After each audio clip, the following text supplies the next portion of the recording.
Hello and welcome to another episode of Bengal Banter. I'm Chris Cardona. Bengal Banter is produced on the campus of Idaho State University by students in the Communication, Media, and Persuasion Department. It is estimated that over 41 million people play fantasy football in North America last year.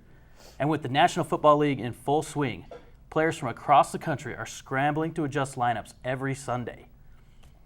Today, I have two guests here in the studio, Melissa Ploussard and Levi Lish. Thanks a lot for coming, guys. Thanks for having us. Now, the three of us play fantasy football together in a league, and I just want to know, why did you guys get into fantasy football a little bit? For me, it's twofold. The social aspect of it, being able to get together with your friends on Sundays and, hang out and have fun. And secondly, I don't really have like a favorite NFL team, so I don't live and die with the glory of my team. I can watch games and that wouldn't normally matter if I have a player that's on my fantasy team. Now, earlier this season, we made a little video together, you and I, kind of celebrating your role as the antagonist of the league. That's a role you adopted for the draft, and I feel like you wore it pretty well. Can you tell me a little bit about that?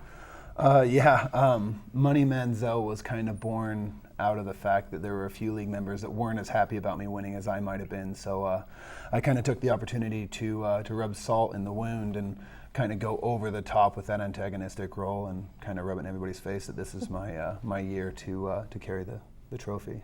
And let's go ahead and take a look at that video right now and show everyone your great performance. This is Money Manziel. Yeah.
Bravo, I must say, very well done. I know you're a very low-key figure, so Pretty proud of that. So I approached you, to be in the video. So what were your initial thoughts on that?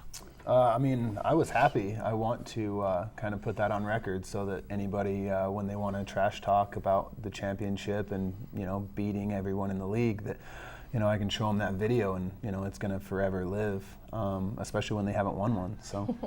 Now, and the Merkin is a pretty big deal in the SPBL league, and you've brought it with us. If we can get a shot of that thing, just tell me a little bit more about the trophy. It's really a work of art. Pretty happy to have it. I mean, beyond the bragging rights, being able to have some hardware to go with it is always a bonus, especially after Nate dominated for 3 years. For somebody to finally take the reins and be able to come home with it is pretty awesome. And you got a little emotional when you won it.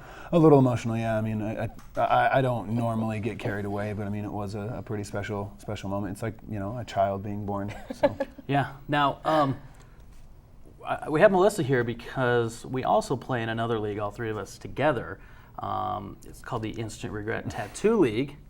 And kind of explain how that all came about. Just, having dinner one night, maybe a couple drinks got involved, and we saw that there was another league that was doing a tattoo league, and it looked like a lot of fun, and just wanted to see if our friends had the same intestinal fortitude to be able to step up and, make that permanent reward on your body if you lose a league. And made a couple calls. Within about 30 minutes, we had, I think, 7 or 8 owners in the league, and we rounded up the next 2 over the next couple of weeks, and everybody just stepped up and, really went for it. And I believe one of the owners that was last to join was Melissa. Is that correct? Mm-hmm. Yeah. She was the last. It was a game time decision. Yeah, last minute ad. Yeah. Now, what made you decide you wanted to? I think just a series of bad decision making, honestly. It was just one bad decision after another and led me to a live draft at Buffalo Wild Wings with you guys, and here we are 3 years later, still regretting the decision. But it's been fun. Yeah. And we actually did have the loser get the tattoo, which I do believe we have a picture that we can show, just so everyone can really see the humiliation that goes into this. Boy. You want to describe the tattoo a little bit there, Levi? Yeah, it's 4x4. It's what I guess you would describe as an evil Care Bear, and the loser gets to pick where on their body they want the tattoo, and then the rest of the league votes on what is on the Care Bear as far as jersey wise. And last year it was the New England Patriots. Not exactly the most well-liked team, so it was kind of the last stab at the loser for not being as good at fantasy football as the rest of us. So we're about a month into the season. How's everyone feeling about their team this year so far? Not good. As usual, I mean, the Instant Regret Tattoo League lives up to its name, and every week you're sweating it and worrying that you're gonna get that tattoo at the end of the year. I'm kind of bummed out. I feel like I drafted really well. I feel like a lot of league members have said that, I feel like you drafted the best and I have performed the worst. So I'm feeling the non-happiness of being in the tattoo league. So I don't know, I guess that's how it goes though. You said a lot of league members have said you drafted the best? Yeah. Who would that be? So Levi thought that I drafted really well. Bain thought I drafted really well. Okay. Jesse agreed. So yeah, I would say like the important people of the league. Okay. And just one final question. I know you had kind of tried to do some back alley advice, seeking some back alley advice regarding last week. We play in an OP or offensive player league where you can start 2 quarterbacks. Correct. And you had the dilemma of sitting a quarterback. Yes. What did you end up doing there? I did sit my quarterback and it ended up paying out. I beat Levi, which is also my spouse in the league, so it really drove that win. It just made it feel that much better. But I did end up playing my wide receiver in my flex position, sitting my quarterback, and playing a rookie, and it panned out. So that's what we call good fantasy research and not taking advice from both of you that told me to do the opposite. And that was giving you your first win of the year, correct? Yeah. Really kind of distancing you from the tattoo. One is better than none. One is better than none. I only have to beat one person, so if one win gets it done, I'm going to be happy with it. I'm just glad that and if it's this guy, we're good. Glad that I could able to provide the win. Well, it does look like we're out of time. I want to thank you guys both for coming in, taking a few Thanks minutes for having us. It was fun. to come and talk to us. This has been another episode of Bengal Banter, and I'm Chris Cardona. Until next time, guys.